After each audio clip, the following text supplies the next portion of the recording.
बिस्मिल्लाहिर्रहमानिर्रहीम। मैं एक कैंपेन देख रहा हूँ, बहुत बड़ी कैंपेन के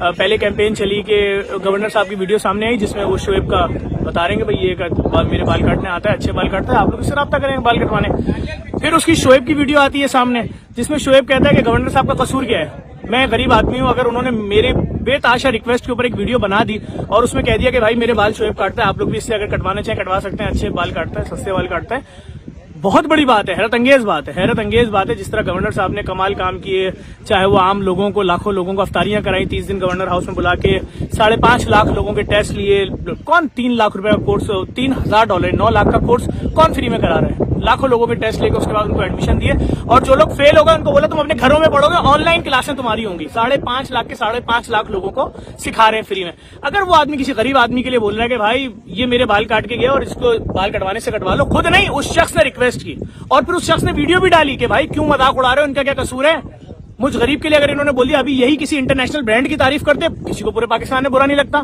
अभी यही तारीफ कर देते किसी इंटरनेशनल किसी और की, तो किसी को बुरा नहीं लगता कि गवर्नर है उसका स्टेट। अगर उसने किसी गरीब के कारोबार के लिए बोल दिया तो इसमें कुछ लोगों की इतनी तबीयत खराब हो रही है। मेरे पास भी इसका कोई रीजन नहीं है, इसके पीछे कौन लोग हैं, क्या मकासद है, लेकिन बड़ा अच्छा काम किया गवर्नर ने अगर किसी गरीब के लिए बोला। और हर अमीर आदमी को चाहिए, हर मिनिस्टर, हर वजीर को चाहिए कि गरीबों के लिए अगर वो 2 अल्फाज बोल देंगे और सोशल मीडिया पे वो चीज चल जाएगी उसकी फेवर में और उससे उसका कारोबार खड़ा हो जाएगा, तो मैं समझता हूँ ये बहुत बड़ी बात है और इन चीजों पर गवर्नर साहब को भी दिल नहीं छोटा करना चाहिए।